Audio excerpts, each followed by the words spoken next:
Alright, hey everybody, welcome back to the channel. In this video, we're going to be reacting to this Wired biologist and confirming or denying her takes on holistic health, or not holistic, functional medicine stuff, and so let's get into it. John Peterson FW wants to know, I'd really like to know from someone that actually knows if buying organic food for double the price is actually worth it / better for you. Yes, it is. So organic food is going to remove all the pesticide from it. There's still endogenous pesticide that the plants naturally produce, but in general, you're going to get a much lesser dose of glyphosate and multiple other pesticides that will really destroy your gut health, which when you destroy your gut health, it's going to mess with your mental health, which is going to mess with your productivity. And so you might even end up making less money. So yes, it's worth the extra payment. So yeah, that's what I'd say. The biggest misconception is that organic is pesticide free. Here we have organic blueberries. They are grown using organic pesticides, and organic pesticides are simply chemicals that have not been synthetically altered from the original state in which they exist somewhere in nature. That's stupid. That's really stupid.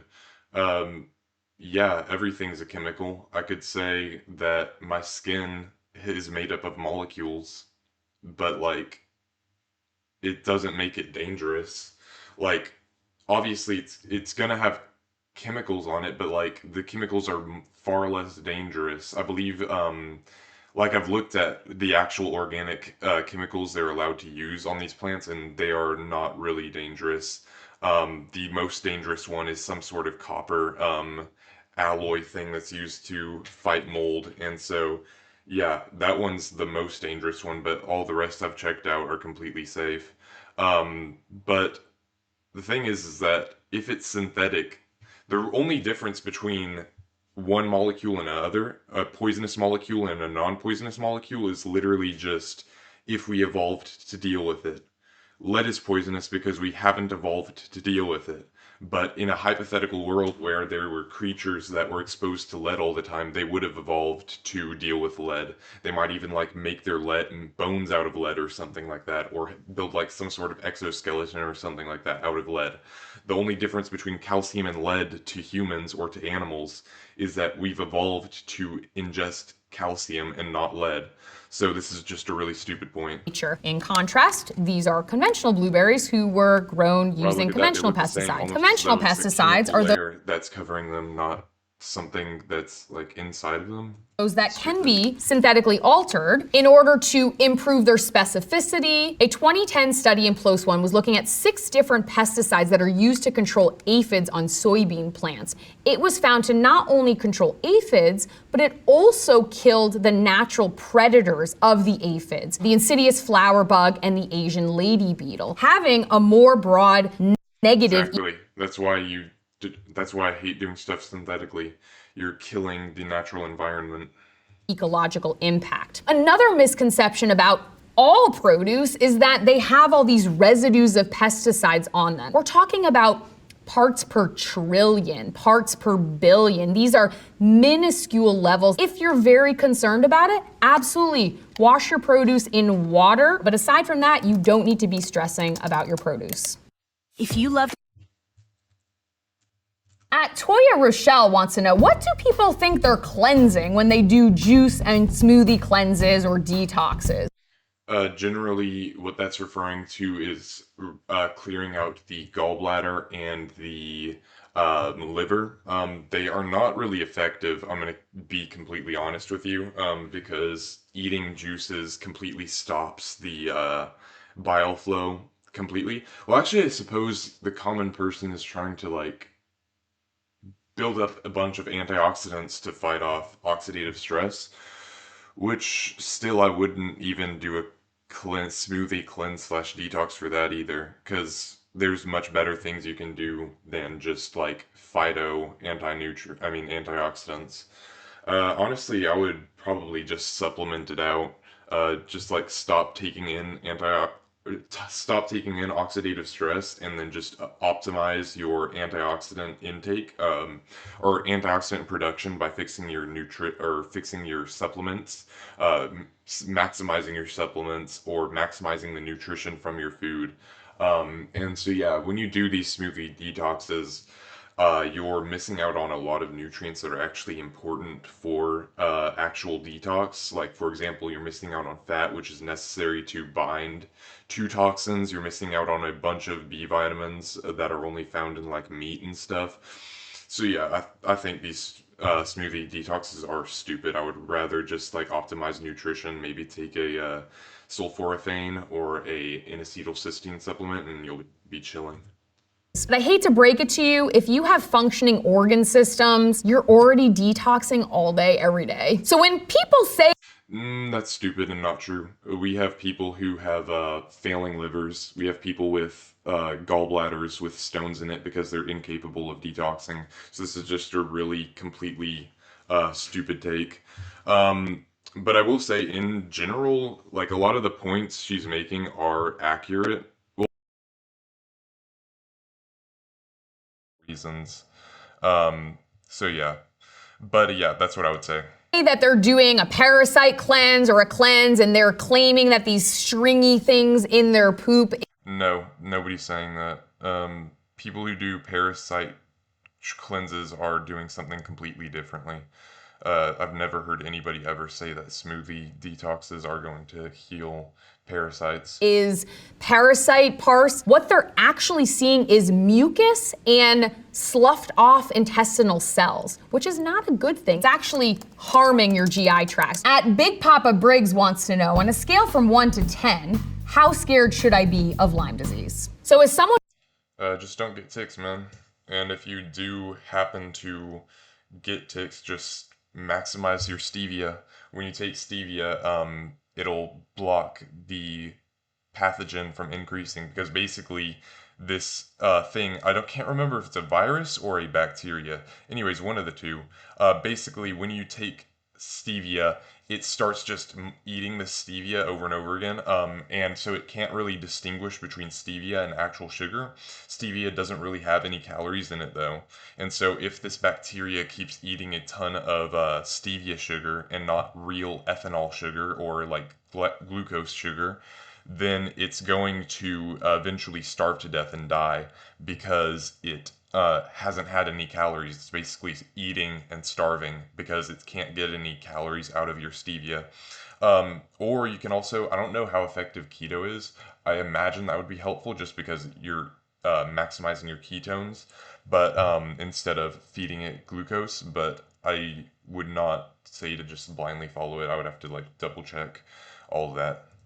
Who's actually studied Lyme disease for several decades, Lyme disease is actually not as easy to get as you think. Not only do you have to have the right species of tick actually bite you, but it has to feed on you for at least 24 hours in order to have a chance to transmit the bacteria for you. Your likelihood or risk of getting Lyme disease is very, very low. Scale of 1 to 10, I would give it about a 2 or a 3. There's only 2 species of ticks in the US that can transmit Lyme disease. There are some areas in the country that you have higher risk, like the Midwest and the Northeast, and this is because you have higher proportions of both the ticks that live there and the bacteria in those ticks. In other parts of the country, the risk is almost 0. There are a lot of common myths about Lyme disease. The first is that once you're infected, you're always going to be infected, and that is just not true. It is I didn't know even medical doctors said that. Thought that was just like a functional medicine thing. Bacterial infection, and once you've taken antibiotics for standard course, they're very Don't take antibiotics though. Well, I mean, if you have to take antibiotics, but avoid it if you can, and if you have to, supplement or probiotic max after that, and fermented food max after that. effective treatments, you're going to eliminate the bacteria. But unfortunately, since it was discovered in the 1980s, it has really been the target of a lot of misinformation. And that can be attributed partially to some of these tests that are sold direct to consumer that claim to be able to diagnose you with Lyme disease. Unfortunately, these tests are not FDA approved and are not accurate, but they tell people that they have Lyme disease when in reality they do not. So it creates the perception that Lyme disease All right, we're learning something with that. Okay, I'm gonna is not only more widespread than it is, but is much more prevalent and severe. At Retired Dent, I'm seeing more and more parents giving their children non-fluoridated toothpaste. What's up with that? Why are people so afraid of fluoride? Because fluoride is a factory chemical. because fluoride is basically just a company's way of poisoning you because it doesn't know what else to do with its factory byproducts. I don't know. Also because it's tied with dementia and Alzheimer's, and multiple neurodegenerative diseases. Um, honestly, I want to say it's the lead of this generation, but more likely it's plastic that's the lead of this generation. Um, so yeah, avoid fluoride. It's tied to multiple neurodegenerative diseases. And yeah, it's a factory chemical. Do not do. Naturally occurring substance that can be found in minerals and soil. Yeah, it's a naturally occurring substance, but we want it in the actual form that we absorb. The form in toothpaste is not natural at all. The form of fluoride that people actually are supposed to use is not at all like the one in fluoridated toothpaste. So we are supposed to have a fluoride intake. It's found in natural drinking water, it's found in certain foods, and it is a nutrient, but the form in the toothpaste is 100% different from the actual nutritional variant of it. So yeah, I wish we recognized fluoride as a nutrient, because it does help with skin elasticity, I believe, and some other certain functions, maybe immune, I don't remember. But not at all the factory chemical toothpaste variety. Oil and in our environment. And it was determined many, many years ago that communities that had naturally higher levels of fluoride in their water were less likely to develop cavities. So And that's because it's natural, not these factory chemicals. we started fluoridating water and adding fluoride to toothpaste over 75 years ago, and that's really plummeted the amount of dental caries or cavities. Unfortunately, claims on social media that are not based on reality tell Dude. people that fluoride is a neurotoxin. What they don't mention is that the dosage at which you'd have to consume It doesn't matter the dosage, dude. It's like, if it's a toxin, it doesn't matter what the dosage is. Like, if I take cyanide at like 0.0001 ppm or something like that, or take like 0.001 grams of cyanide, I'm not gonna die. And then would that make you say, oh, it's just a dosage, don't worry about it? What if I took that amount of cyanide for every single day of my life? Would we be talking about dosage then? What if I took lead every single day of my life at that dosage? Would it be safe then? Like, this is just a really stupid point. And the thing is that when you stack, because it's not just this toxin, it's not just fluoride. We're stacking multiple toxins on top of that. We're taking like parabens, we're taking lead, we're taking well, not lead anymore. We used to have lead, but we're taking plastics, we're taking uh pesticides. So all these toxins stack on top of each other, and even though they might not be dangerous at like a certain level, like one day a out of multiple days, or like, but we're getting exposed to it multiple different toxins every single day for our entire lives. So this whole dosage point is like really stupid. fluoride in order to have any toxic effect is well outside of the reality of anything you could possibly consume. Fluoride in water is added at 0.7 milligrams per kilogram, which means that But fluoride also accumulates I think we've found that fluoride accumulates in the spine, or at least this factory chemical version of it. So it does accumulate. So this is also in stupid. order to hit the minimum threshold where you might have skeletal effects from fluoride, if you were a child weighing 22 pounds, you'd have to drink 57 liters of water a day. So it really is not a concern. At Karine Frigon says, everybody should have a gluten-free diet. I'm just saying. The reality is, if you don't have a medical reason to avoid gluten, you don't need to avoid gluten. Disagree. Well, sort of. Gluten, not everybody necessarily needs a gluten-free diet, but for optimal health, everyone should have a gluten-free diet. Gluten is a sort of a lectin. It's a subgroup of lectin, and so this specific gluten directly binds to your gut lining and increases a chemical called zonulin, or an enzyme called zonulin. And this enzyme, when it increases, it also increases directly your gut permeability.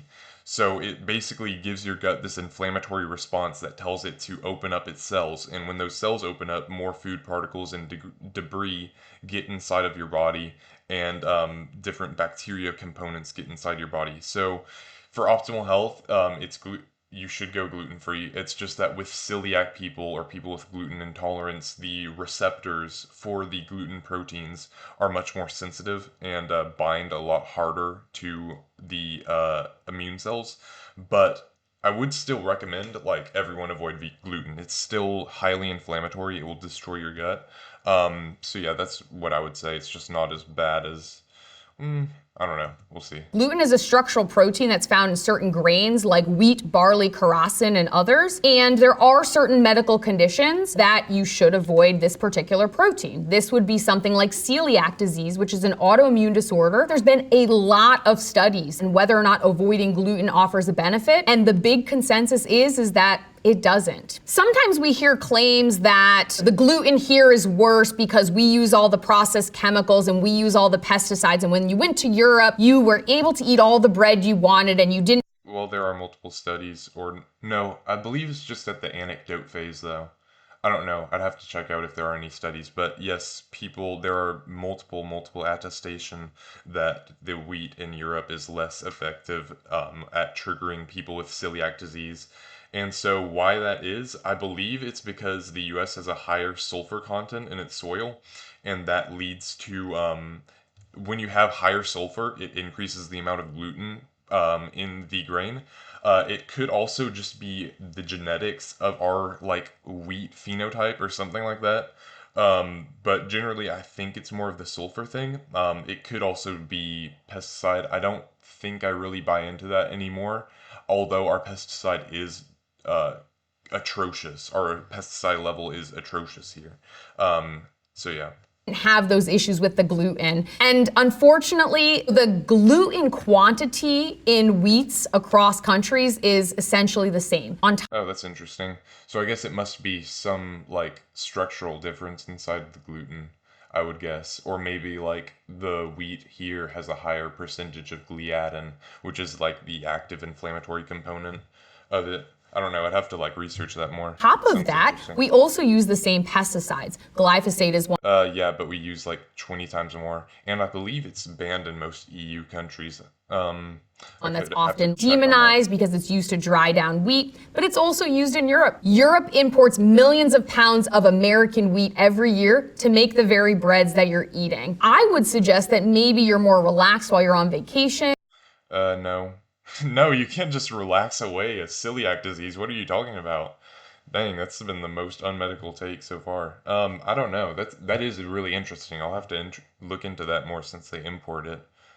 Maybe the EU like regulates imported grain or something like that, so we can't use as much pesticide, although I don't believe it's pesticide though. Huh, that's really interesting. I'll have to look into that. And you're not gulping down your food in between bringing kids to activities and swallowing air, leading to the perceived feeling of bloat, which has nothing to do with the gluten, but everything to do with the rushing and the stress that you have with your day-to-day life. At No, that's really dumb.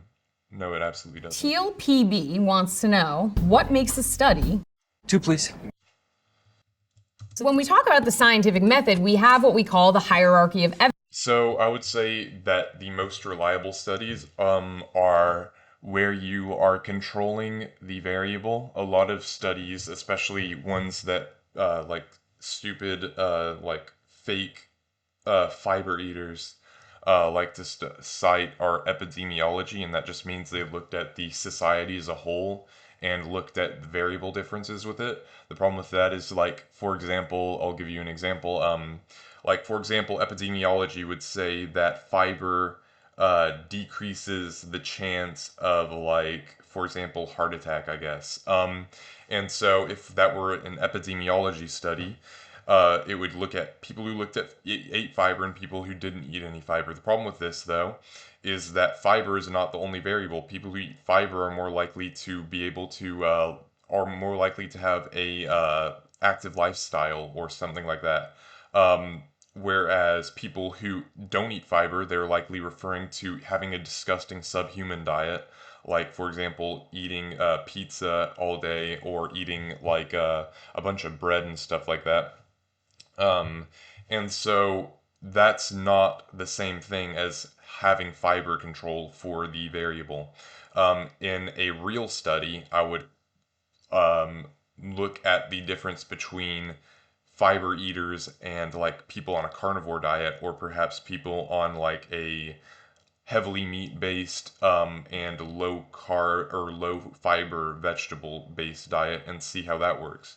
Um, because when you do epidemiology, there are a million different variables you can't control for. So in this case, fiber looks like it helps with heart disease, where in reality it probably doesn't. It's more just that when you're eating these slop foods, they have a lot of additives that likely are leading to the heart problems. And you're also, if you're having a slop diet, you're probably also not the type of person who's moving around as much, and you also probably have severe nutrient deficiencies. So yeah, that's sort of epidemiology. And so yeah, just controlled, double-blinded uh, tests are valid. Basically, animal studies are also valid. A lot of people love to hate on animal studies. I think it's stupid. If it's like a mouse or if it's like at the rat level or more similar to humans, then it's valid. The only like problems start in animal models when you start getting into the worm and fly studies, because a lot of studies are done on like basically this worm that like dies in like 7 days or and like flies. Um, and the problem with that is that their biology is nothing like ours at all. They just do it because it's really cheap and also really quick to do the study, because they die so quickly. So yeah, but when you get to like the rat level, their DNA is extremely similar to ours, like very, very, very similar to ours. So at that level, I would basically trust it.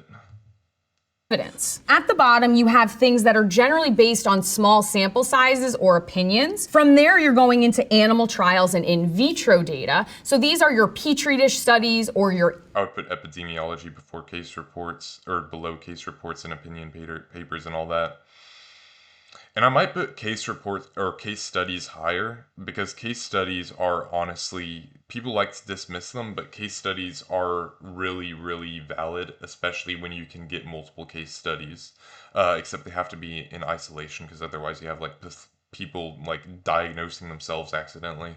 animal data that are not automatically representative of what's happening in people. Say you want to study a disease process in humans and you use an animal model that disease doesn't occur in. That's not going to be an accurate or representative research model, because it's not going to give you data that you can then generalize to people. Once you get above that, you're moving into human studies. Randomized controlled trials, they're usually also blinded. Those are considered our gold standard. So with vaccine studies, this is very common. There is a group of people that receive the placebo, which is usually salt water, and there are people that received the vaccine. None of them know what they received. You might report different symptoms than if you knew you were getting the placebo. Okay, I'm gonna skip past this just because I have nothing else to say and I don't want to get like my video taken down or Field on a anything. topic. We call that cherry picking. At Wishwell Therapy wants to know. Study after study has revealed that aspartame, sucralose, and saccharin lead to cancer and other disorders of the cells and organ. Saccharin was actually banned temporarily in the US. Um, Honestly, I believe that all the fake sugars, they aren't as bad as people make them out to be, as far as we know so far. I still avoid them just because I avoid anything unnatural, because when you start messing with things that aren't natural, you can't predict what they will do later on. And so I generally will avoid any fake sugar. Like literally, dude, just stop eating sugar. Like break the addiction. Calm down. You're gonna be fine. You know? Maybe eat some fruit. Like, fruit is a lot healthier than just eating plain sugar. Um, and so yeah, I would avoid plain sugars. But the only thing that studies have actually shown them to do is harm your gut health and also harm. Oh yeah, They have been shown to harm the DNA a little bit, just from, I believe it's from inflammation, but I Can't remember right now. Yes, because there was thought to be a relationship between saccharin and bladder cancer. It turns out that the studies they were using a type of rat. These rats had a genetic predisposition that they developed these bladder crystals and made them more likely to develop tumors. Not only were we using rats that were not an appropriate or realistic research model, these rats were being fed close to 10% of their body weight per day in saccharin. And it was at that point that a proportion of the male rats developed bladder cancers. Follow-up studies using rhesus macaques, mice, and looking at human data have demonstrated that saccharin is not related to cancer in humans at all, and so the ban was lifted. But ultimately, that stigma related to saccharin has actually transferred to other artificial sweeteners. At Flyrodu asks, how do we know that supplements work? Is there any real research on all these supplements that exist, e.g. athletic greens, etc.? Okay. So it heavily depends on the supplement we're talking about. Like heavily depends on it. I could go out and sell Drew's bodybuilding something. I don't know. I'm just making something up. And I could sell it tomorrow, and it could just be like a dirt pill or sugar pill or something. Um, so yeah, it just really heavily depends on the substance. Like, this is why I really encourage people to look at their supplements and actually observe what they're taking and not just randomly take supplements. Like, hopping on the D3 train or hopping on the magnesium train or whatever. Well, actually, magnesium is generally good for people. D3 isn't. Yeah, that's what I would say. There are a ton of scammy supplements that are just like plant powder. There are like prebiotics. Prebiotics are a complete scam. Like, dude, just eat a fruit or some plant fiber and you'll be okay.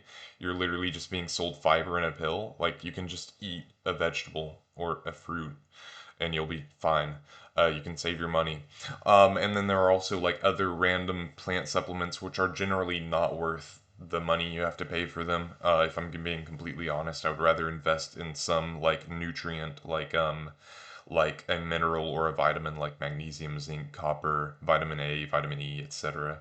Um, because these plant supplements are not like biologically like enhanced to make it worth it. Like, for example, turmeric is a really common supplement for like joint stuff, but in reality, it's going to just decrease your joint pain or whatever by probably up 5 to 12%. I don't estimate, which is okay, but it's not like really good. You want to actually go for the root problem, and I guarantee you, anyone with joint pain, there's something else wrong with them. It could be a nutritional deficiency. They could have fascial tightness. They could have a omega 6 to 3 ratio imbalance, which is tied to joint pain.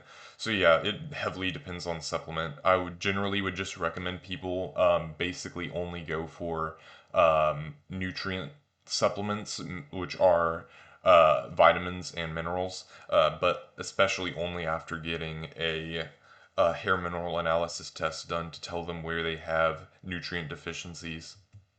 So, in the United States alone, the dietary supplement industry is worth nearly $160 billion. Why don't you compare that to the medical industry, huh? What's that worth? Like 7 trillion? I don't know. Probably even more than that if I'm being completely honest. So money isn't a problem. Unlike FDA approved medications, supplements do not have to prove that they are or offering a benefit. A lot of people may The problem with that though is that people always love to say that it's supplements aren't FDA approved, supplements aren't FDA approved, etc., all the time. The thing is though is that like it's like it's not their problem. Like, if I'm being honest with you, they don't care. They genuinely do not care what you're selling in supplements because it's likely not going to kill anybody.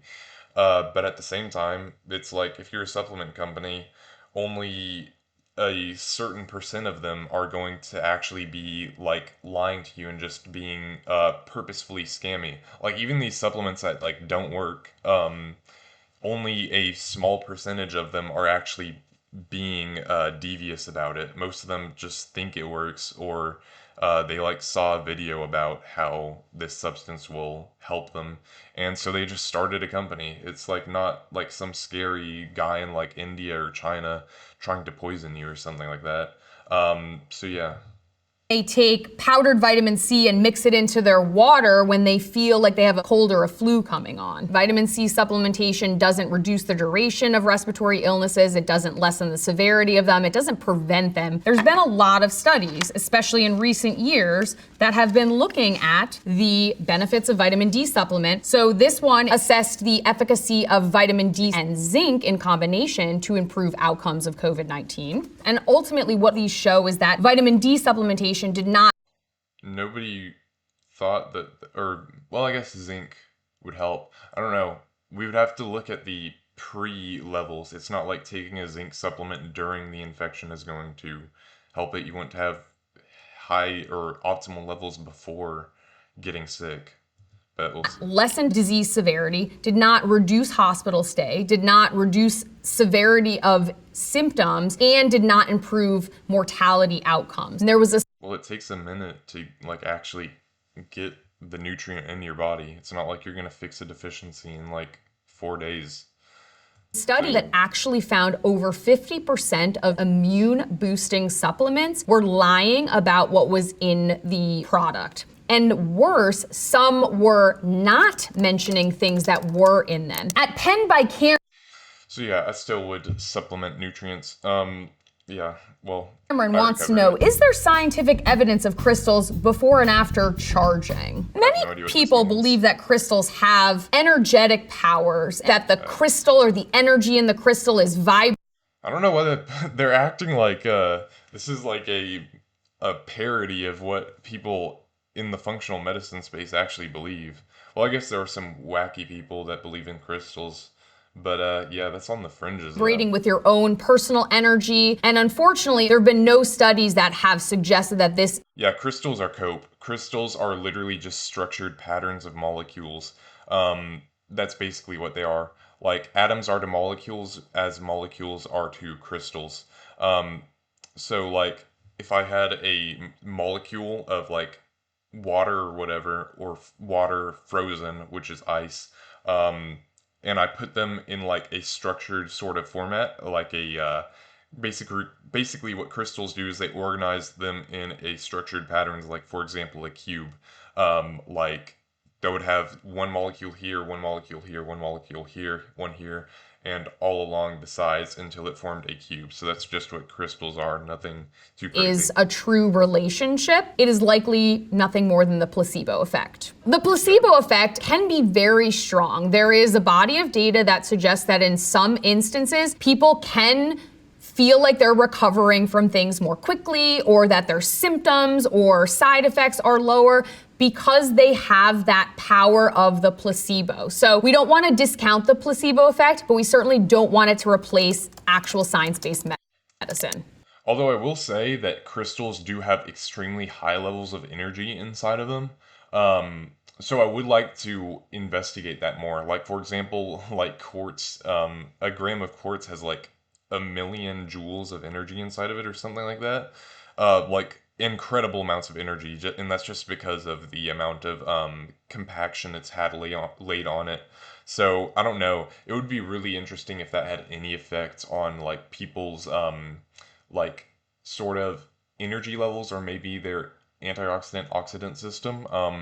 That would be interesting to investigate, but I wouldn't say anything At about it yet. Janani802 wants to know, can fasting help cancer patients? I really want to talk about this, but I think I'll get shadow banned if I talk about it. With this certain thing that starts with this letter C, I would say that being keto is more effective simply because the thing we're talking about is feeds off of sugar directly. And so when since it feeds off of sugar and you're going on the keto diet, it doesn't have access to the sugar. What causes this certain thing is that when you have this disease, it affects your mitochondria. The mitochondria is what processes fuel into actual energy, calories into actual energy.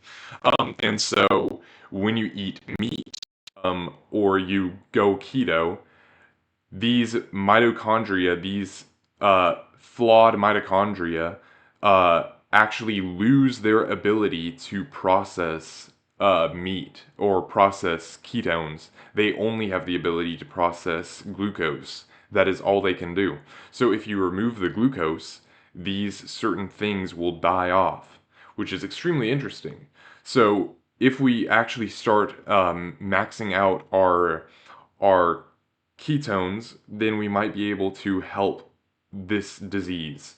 And so hopefully I won't get shadow banned from that. We'll see. So this claim is really pervasive, and as someone who works in cancer research, is really harmful for a lot of reasons, and it kind of breaks my heart. This claim originated from in vitro studies or petri dish studies where we're growing cancer cells, and what they found was depriving them of nutrients or simulating fasting caused the cancer cells to die. But what that fails to account for is that any cell deprived of nutrient is going to fail to grow. And what's happening in a piece of plastic or a plastic dish like this is not what is happening inside the complex being of a human who has cancer. Fasting can actually be harmful if you're battling cancer because you're depriving yourself and your body of very essential nutrients and calories that you need for your immune system to do its best work.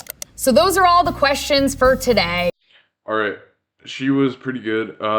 She had like some good points, but she also got some like basic stuff wrong or took red herrings of the positions. So yeah, yeah. So subscribe or not subscribe, like or comment on this video if you like what you see, or if you want to see more of this type of video. Let me know if you like this type of video, if you like more of the like talking head sort of videos, and I'll see you in the next video.